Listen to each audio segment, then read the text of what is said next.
Hey guys, it's Tim Gillette with the Tim Gillette Show, and I'm back with another episode of today's show. And today, I've got to do quite a great amount of interviews today, doing this 100 interviews in 30 days. This person is someone that I've met in Blab. I've heard of him before, and this is the first time he's ever been on one of my radio shows or my podcast or something like that. I've always talked about it, and finally I was able to find a way to make it happen.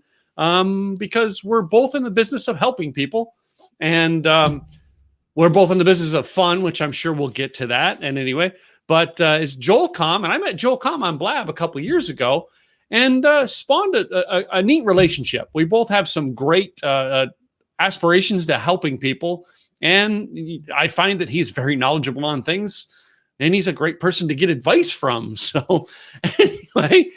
He used to be from Dallas, but I think he lives somewhere else now. I'm sure he'll tell me. But anyway, let me bring him on here. Mr. Joel Comm, how you doing, buddy? I'm good, Tim. Actually, can you believe this? It was 4 years ago I know that we met on Blab. That's how long it's been. Blab's been gone for almost 4 years. Yeah. But boy, has live streaming changed since then? Well, it has. I never saw Blab as live streaming. I saw it as community, as remote community. Mm-hmm. And now we've got these tools that allow us to have the community and the streaming, but still there's not been anything that's replaced Blab. No, there isn't. So, I know you've tried a few, because I think you and I've had conversations on a few others. Yeah, we tried Get Vocal, and it's okay. Yeah. And honestly, technology-wise, I think it's mostly there. I think something's changed in the dynamic. There was a season for Blab, and it worked. The connections just worked. Mm-hmm. And there's no other platform that's had that type of magnetic pull. Yeah. And it connected, Blab kind of connected from, influencers down to the guy who wants to be an influencer. I mean, it took all levels, and it was not the gamers, like Twitch is for the gamers. Yeah, very much. Yeah. Very, very much so. No, Blab was a place to go to have conversation. Mm-hmm. To put a bunch of people in a room and rotate through, who was in the four square, and get to know people, play games, have serious conversations, talk about the issues of the day, be silly. It was a meeting place. It was a visual water cooler. Yeah, it was. And yet now I'm trying to create that with a happy hour every night. And it's not the same thing, but it's gotten me to see, I've gotten to see people I haven't seen on Blab in 2-3 years.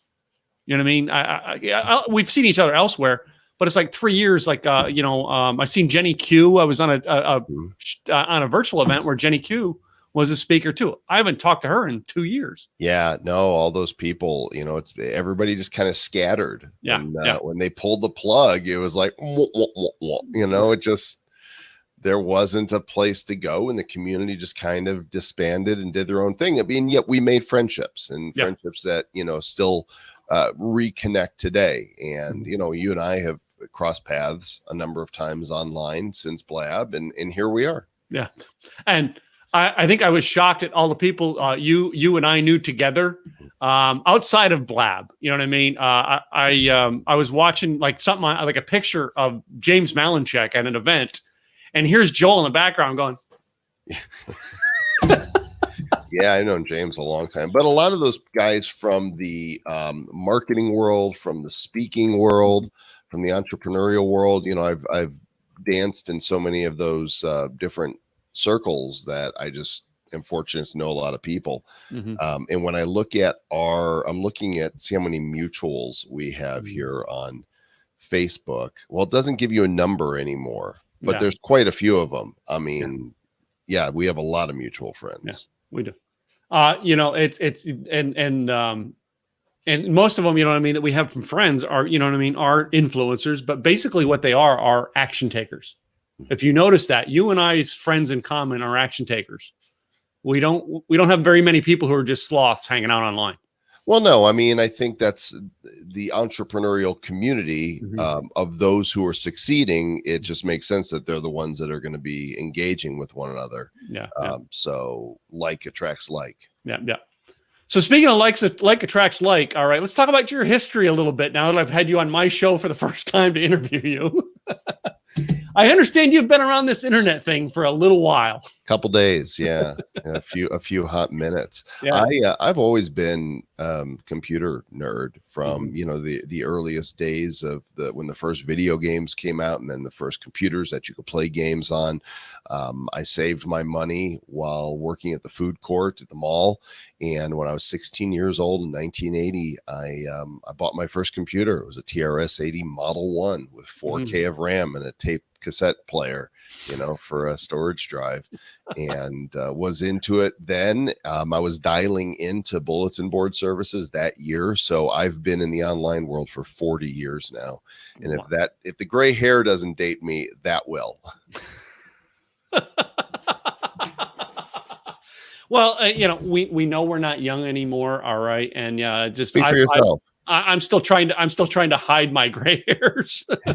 I don't, I'm just let them, I don't care what color they turn as long as they don't turn loose. Uh-huh. That's my thing. And, no offense to my follically challenged friends. I'm really fortunate that I've got this head of hair at 55, almost 56 years old. I just boggles my mind that I still feel so young. Yeah. So 40 years around, being online. Yeah. You've seen or been there at the beginning of quite a few trends, I've noticed. Yeah. Well, I like to play. Yeah. And when you're curious and you like to play, you try different things. Mhm. And every now and then you stumble across something and you're like, oh, not only is that fun or useful or productive or cool, but I want to try some more with it. And that's really, for the most part, when I look at my successes in my career, they've all come from going, oh, what's that toy over there? Let's try that. Let's see what that does. And figuring it out. And invariably people then come to me and say, how did you do that? Mhm. And it wasn't that I set out to master it. It just happened out of my own natural curiosity and experience. And that has happened again and again. So part of it is it's just who I am. I don't think I'm particularly smart. I mean, I really don't think I'm a genius on any level. I don't think if I were to take an actual IQ test, it would come out genius levels. Sometimes I think, I'm thick as a brick, Mhm. and not perceptive at all. But when I go in, I go all in. Mhm. And when I discover something that I'm fascinated with, I keep going.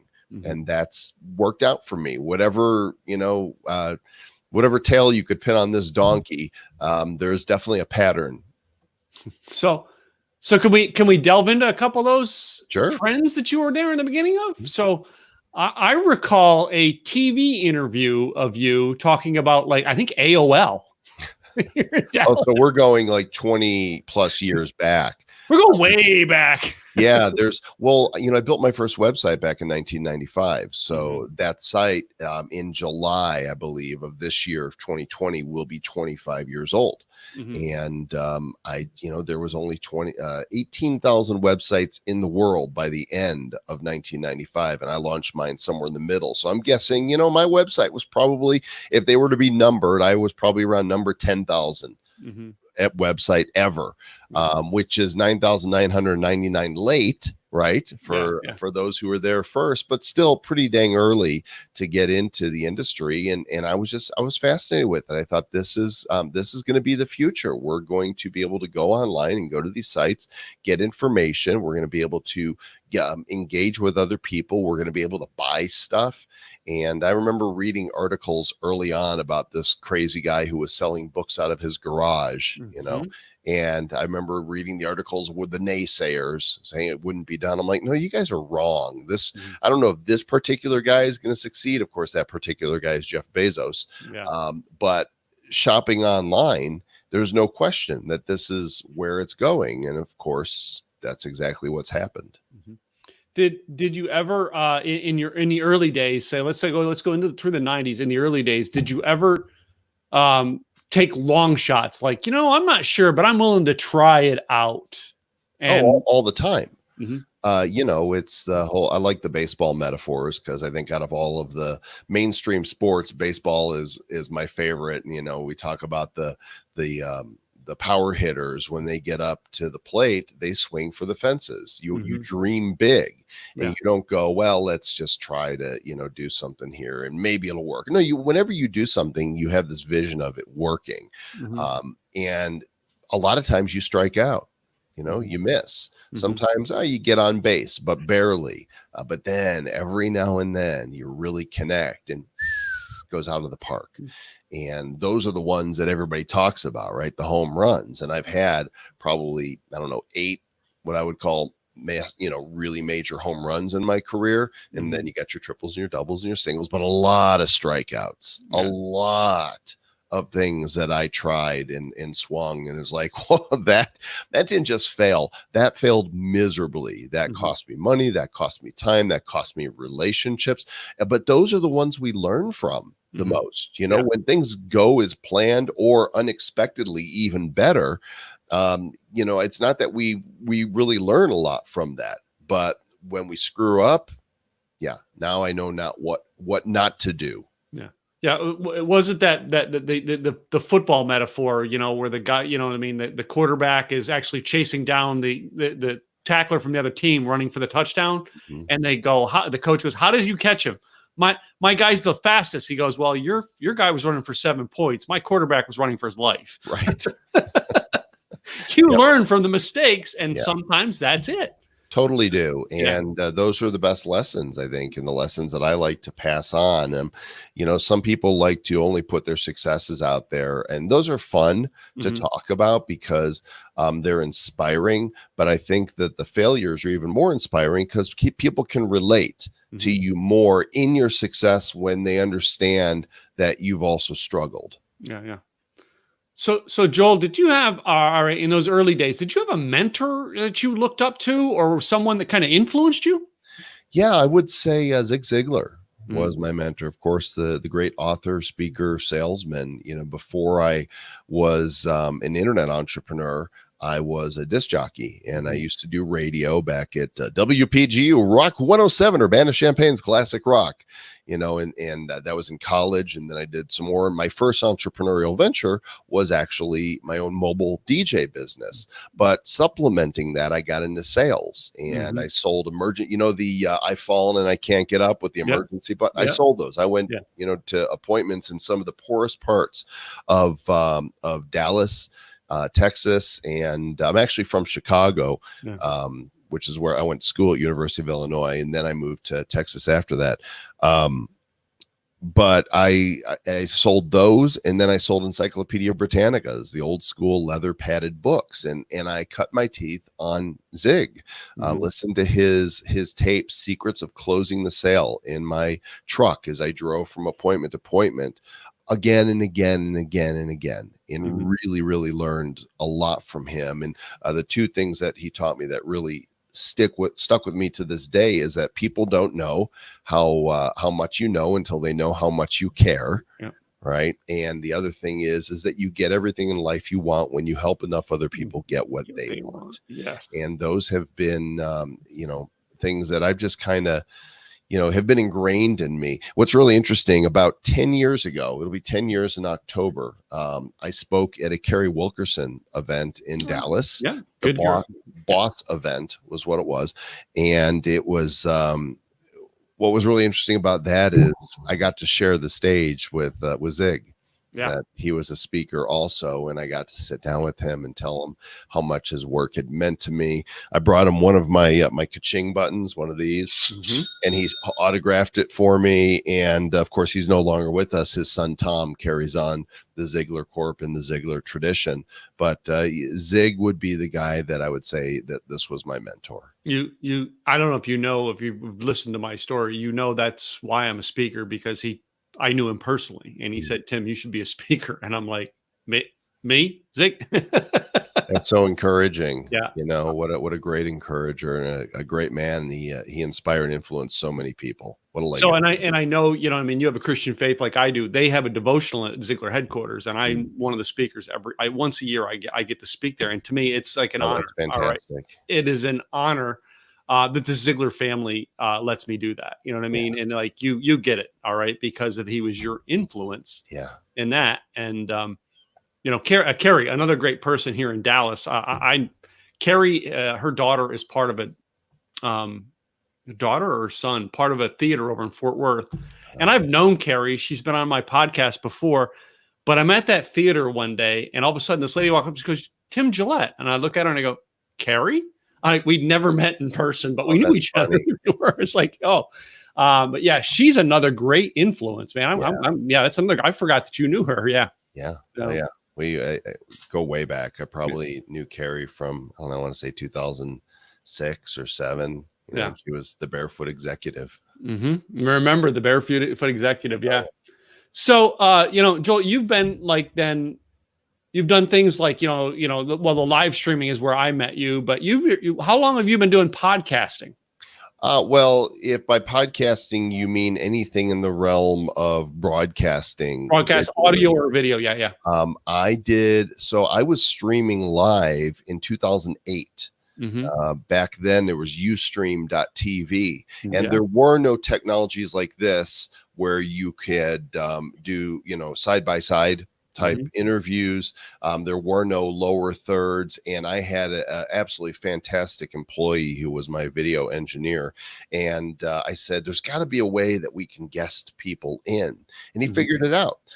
He used Skype and Camtasia and packaged it all together through Ustream. And we were doing interviews and a weekly live show back in 2008 called Comm Live every Wednesday at noon from my office. And guests would come in. I mean, I remember having Mari Smith come in, in 2008 when the first iPads came out. Maybe it was 2009. And we were playing iPads together on the live stream and had a big monitor in front of us because it was kind of like a Tonight Show setup with a desk and my sidekick Dan with me, and we would be able to see comments and interact and engage with the people who were watching as the show was going on each week. And so that was a lot of fun. Now it's great to see that we have the technology to be able to easily guest people on and rotate through guests and do interesting lower thirds and little teasers along the bottom, put our logo, our branding on it. We didn't have any of that. Yeah. And that's why I say, I said you've been on like the edge of so many things before they were popular. It's almost like I was country when country wasn't cool. But you don't see yourself that way when you're in the midst of it. Right. It's not like I consider myself a functional futurist, not a philosophical futurist. You see a lot of futurists speak and they talk about in the future we'll be on hoverboards and there'll be flying cars and we'll be doing this and that. And they're hypothesizing. I'm actually playing with the technologies before they hit mainstream, right? I either pioneer or become an early adopter of them. So I kind of get to the future before a lot of people, not because I see that this is the next thing, but because, this is cool. I want to try it. And then it turns out this is really practical. This is good. People are going to use this. But your analogy, your story there, just about how to make it broadcast live. All right. To me, it sounded almost like there's got to be a way. We've got to figure this out. Yeah. Well, fortunately, I surround myself with smart people. I remember when, and also in 2008, in December of that year, well, it would have been June or July when Steve Jobs invited people to make apps for the iPhone. And we moved quickly as soon as I saw that, because I had already had one of the first iPhones, a week or so after it came out. And I remember thinking, wow, apps for the phone. And within a few weeks, we had our first app out there. It was called iVote. It was an opinion app, and it was one of the first 1,000 apps in the iTunes App Store. But after that, we got everybody in the conference room. We brainstormed and whiteboarded all these different ideas. And the one that we decided to do was the iFart app. And I had a developer who understood how to code in Xcode, which is the iOS programming language. And I said, how long would it take you to code this little sound machine? He said 3 weeks. And then I turned to my designer, who was fantastic. And I said, can you design everything needs to be designed in 3 weeks? He said, yeah. And boom. So, having talented people that you can bring together for the perfect storm so that I can then do the marketing and the storytelling that I do best. It takes everybody, to make it happen. And so I like to give credit where credit is due. Just having the idea and saying go isn't enough. You have to have the right people that make up for your deficiencies, because I'm deficient in most things. I do a few things really well. I stumble through a couple other things, and then there's things I should never touch. You want to elaborate on some of those that you should never touch? Yeah, coding. I mean, I remember taking a computer science class in high school. In the year that I took my first class, they still had the COBOL punch cards. Mm-hmm. And then the next year we got Apple IIe's. So I became a computer user, but not a coder.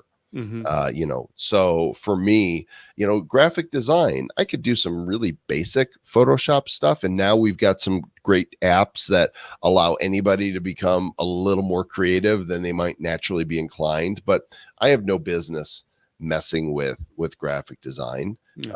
It's not my talent. It's not my skill.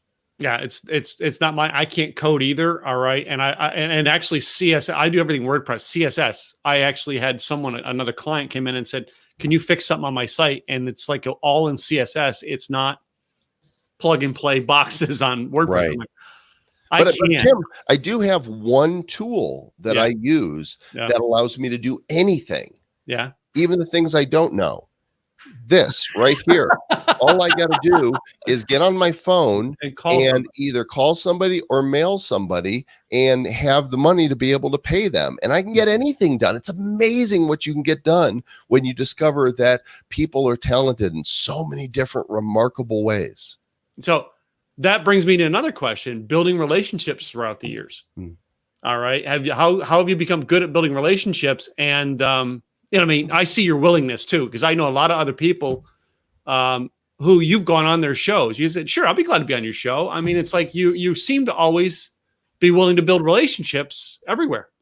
Yeah, well, I've got this motto. It's something that I've signed my emails with probably for, 15 years now. I remember, once I'd been doing business online for 10 years, but I didn't become known until my information products, my AdSense ebooks sold like hotcakes.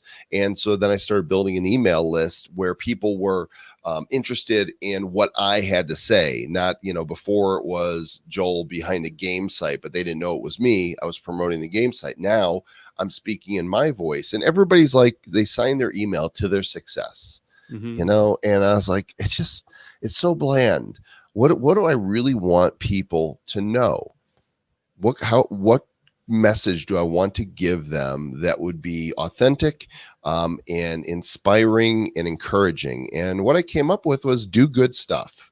Yeah. That's it. Just because the idea is that when we put good out into the world, without concern for what's always in it for us. I'm not saying that there's not a place and time for doing deals. I'll do this for you, and you'll do this for me. But more often than not, to just put good out there never hurts anybody. It says, hey, thank you for appreciating the value that I have. Allow me to deliver that value and let it land wherever it may. It's kind of like Johnny Appleseed, right? You just plant these seeds out there. And I believe that when you do good comes back to you. Some people call it karma. We talk about Jesus. He talked about the law of sowing and reaping, right? You plant seeds, and some of them, they die, right? And there's no soil for them. Some of them, they don't get water. They never come up. Some of them come forth and bring, this beautiful harvest. Sometimes it won't happen for years. I've had people reach out to me more than a decade after I did something for them and say, hey, I'm doing this now, and I see you're doing this. Would you be interested in working together? I'm like, never saw that coming. But that happened based on, doing something good for somebody else many, many years ago.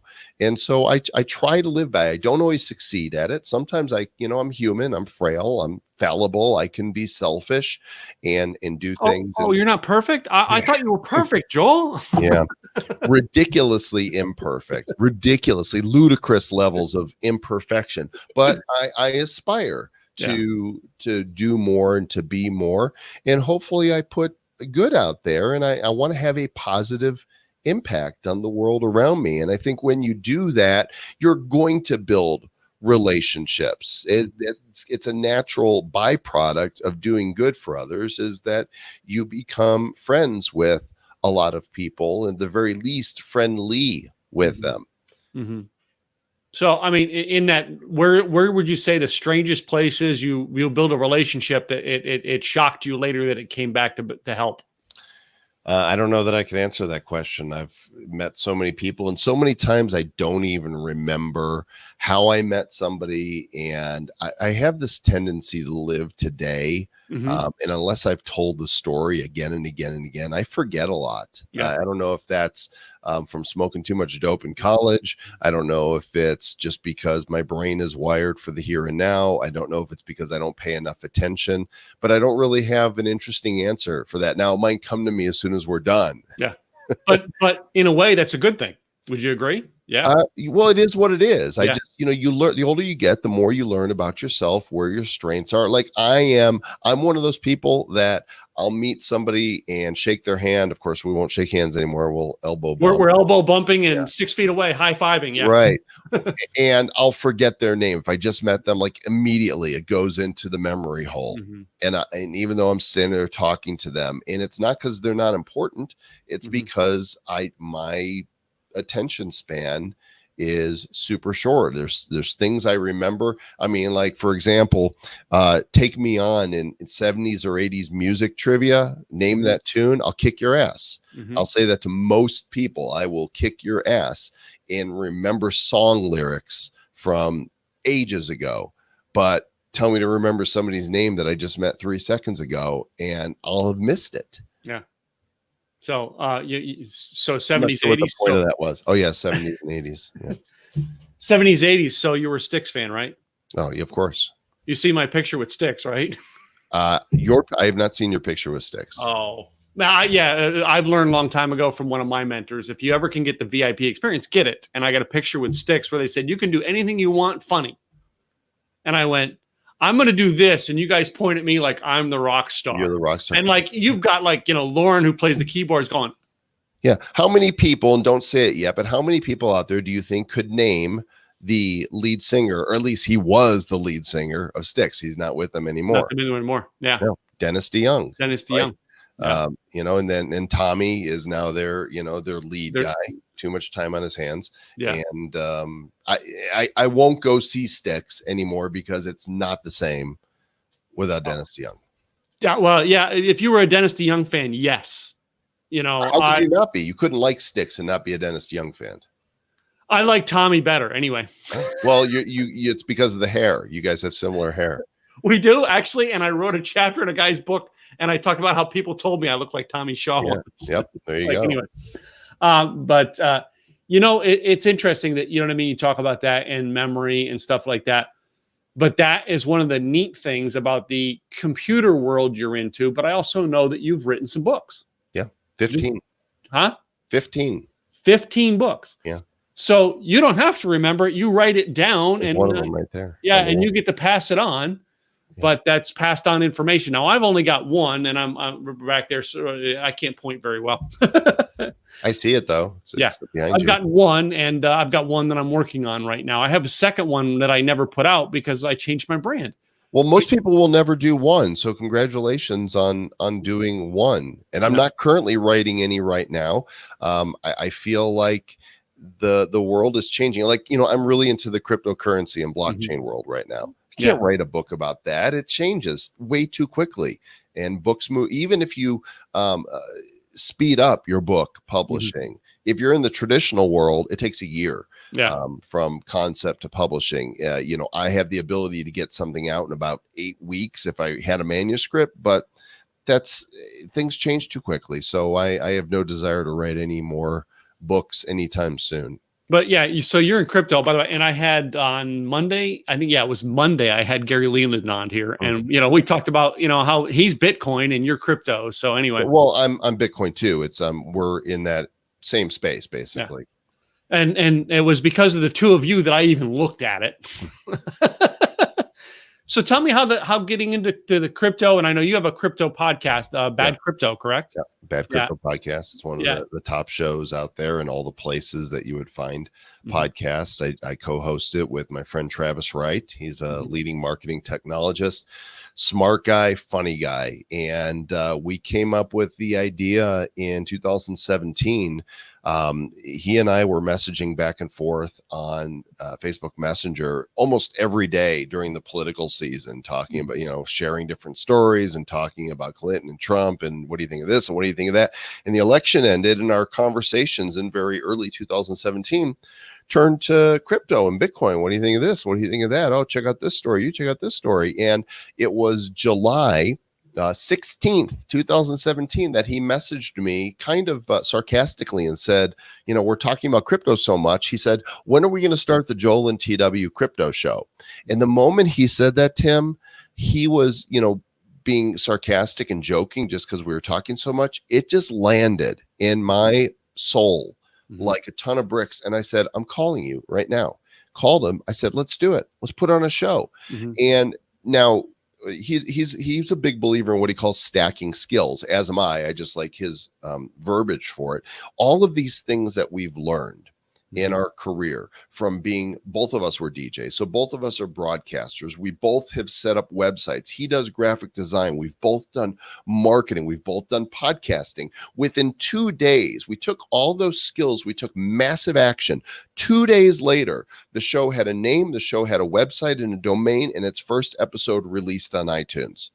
2 days. So the Bad Crypto Podcast was born, and it's called Bad Crypto, not because crypto's bad, but because when we started, we're just a couple, dudes talking crypto. We're not experts. We're not financial advisors. We never pretend to be. And while we have in almost 3 years learned quite a bit, we're still not experts. We like to take the subject matter and make it simple for people to understand, and we do it by bringing in people who are smarter than us and deep in the industry, and we ask them questions, and we throw in a lot of bad dad jokes. So we are the show that has attitude to it, and we brought an element to the crypto space that wasn't there at the time because all of the shows were super techie, high-minded, above people's heads, and we came along and we're the crypto clowns, the blockchain bozos, and that it's blown up. And it's really been a lot of fun. And as a result, we've become connected with some of the biggest people that are going to impact all of our futures. So, and I've noticed now your speaking career has circulated to a lot more crypto stuff as opposed to the old entrepreneur stuff. Yeah. Yeah. Still happy to, sometimes I get invited to speak on social media or entrepreneurism, live video. But more and more, we're going to blockchain oriented events. In fact, we're putting on an event at the end of the month for anybody that wants to learn about this. We're doing a whole week with some of the greatest thinkers and luminaries in blockchain and crypto called Virtual Blockchain Week. So you can go to virtualblockchainweek.com and go register for free and learn a little bit about this, because whether you know it or not, it is going to impact you both personally and professionally. Blockchain is the most disruptive technology of our time, and it's going to disrupt just about every vertical, including yours. Yeah. So, before I go on with blockchain and that technology, I want to go back to something else I noticed. You've done solo shows and you've done group shows, partnership shows. Which are you think you're better at? Do you like the partnership shows or the solo show where you ran it and interviewed people? Well, they're two different things. One of the things part of the formula for my life is do what's fun for me. And I like both. I like doing solo shows. There was a time that Joel Comm show was all just me talking and sharing my thoughts. Kind of like if you imagine my Facebook posts, only verbal. It was kind of like that format. And then there's the interview-based show. Tomorrow I'm interviewing my friend John Nasta, who's one of the world's leading digital health technologists. And we're going to do a live show and get all these answers to questions about coronavirus and what's going on around the world in regards to it and where we really are. Next week, I'm interviewing Zuby, the rapper from the UK, and I love that. Then there's the partnership with Travis and the chemistry that we have for doing the show makes it way more fun than if I was doing interviews on my own or if it was a solo effort. So, it just every instance is going to vary based on, the combination of people that you've got on the show, or how much you're able to just carry it on your own. Mm-hmm. Well, that brings up, I know, another book that you've done. All right. It sounds like you just like to have fun. I do like to have fun. I think it's one of the keys to staying youthful. Mm-hmm. I'm going to turn 56 in a couple months and I don't feel it. Mm-hmm. And it's because I've got this playful attitude towards life. I'm not saying that there aren't challenges and difficult times and moments that, it gets dark, because it does. That's life. Mm-hmm. But I do have a joie de vivre, and an ability to speak just a few French words. I'm silly. I'm goofy. I'm full of bad dad jokes. I raised 2 kids who roll their eyes at me still because of how bad, my jokes are. And it doesn't matter to me, because I want to spread, good vibes. This is my favorite brand, is the Life is Good brand of t-shirts. Mm-hmm. I have a whole closet full of either Do Good Stuff, which is my brand, or the Life is Good brand, because, they say things like spread good vibes. Mm-hmm. Another one I have says, I agree to accept cookies, and it's got a picture of a chocolate chip cookie. So, if you read my bio, it says something like futurist, technologist, podcaster, author, speaker, an eternal 12-year-old. And that last part to me, I think is the most important. Has that it being the eternal 12-year-old, all right, affected your relationship status over the years? Well, I was married for a very long time to a wonderful woman, and she gave me 2, we raised 2 wonderful kids together, and they're now young adults. So we were married for almost 24 years. We're not anymore. I'm in a relationship now with a wonderful woman. I think you learn a lot about yourself in relationship, in marriage. Mm-hmm. I learned a lot more about myself once I was dating again. You really learn a lot about yourself. A lot of people think, well, I'm going to go dating, what if they're single after having been married, and I'm going to learn, what other women are like, right? And what you actually, they reflect back to you what you're like. Mm-hmm. And it's a great opportunity to have personal growth. And Mm-hmm. so, also when you're a little older, you start to reflect on different things. You start realizing, your own mortality is a very real thing, and you don't know how long, you've got here on this planet. We make assumptions that we have tomorrow, but we don't know. Mm-hmm. Nobody knows. Yeah. And so carpe diem, my friend.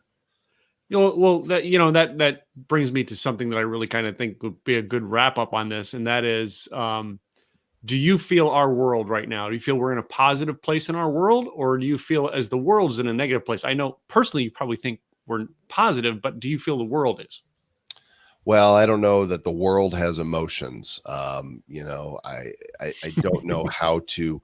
I think it's an individual thing, right? You bring to the world what you bring to it. I choose to bring positivity, realistic positivity. Mm-hmm. There are some horrible things, and there always have been. Yes. Horrific things happening in the world, right? I mean, the fact of the matter is, even when our economy is doing well and we might all be prospering, there is a sex trade going on around the world where children are being used by powerful people. That's always going on. That's horrible. It's horrific. Yeah. But that is going on.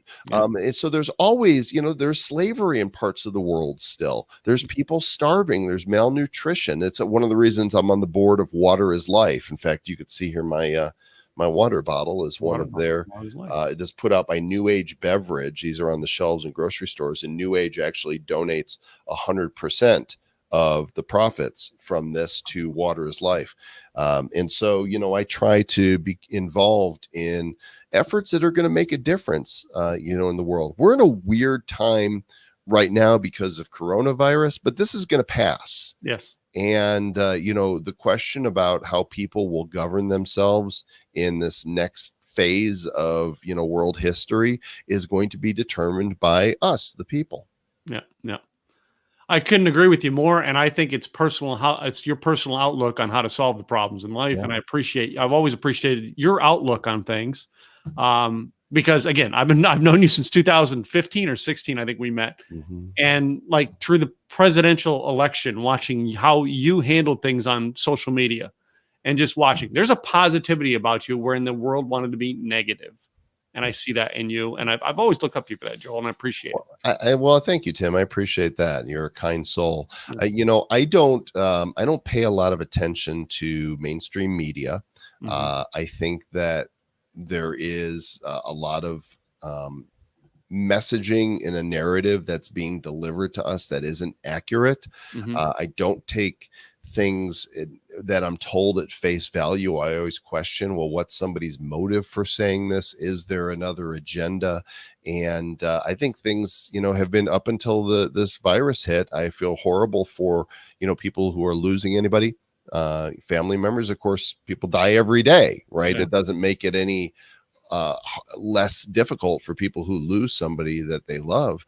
But that's the facts of life, is that, you can't avoid death. We're all going to arrive there. But I feel bad for all the people who have lost their jobs and are suffering while living.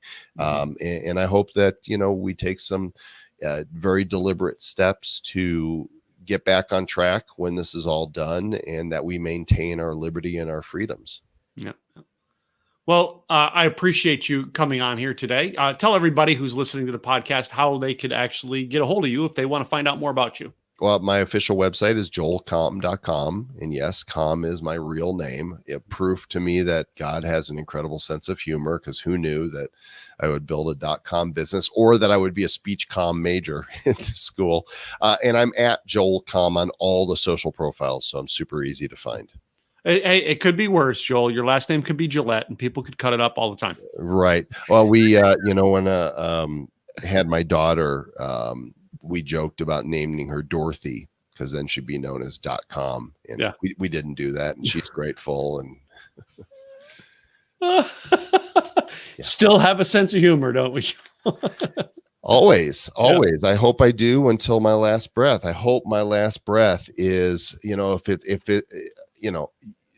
the Hollywood script would be to say I love you to somebody as your last breath, but I'm kind of hoping that I'm able to say that, and then a really bad joke, maybe say pull my finger or something.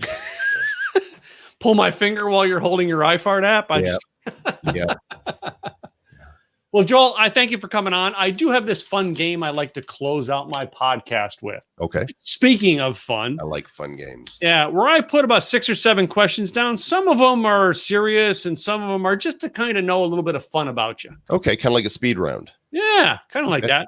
All right. So I'm just going to spew them off, and some will have alternative questions and some won't. You're going to spew them off? Spew them off, yeah. Okay. So let's start with this one. Star Wars or Star Trek? Star Wars. Yeah. Star Wars. Okay. Yeah. But barely. The original trilogy, everything since then is Drek. So you agree? Yeah.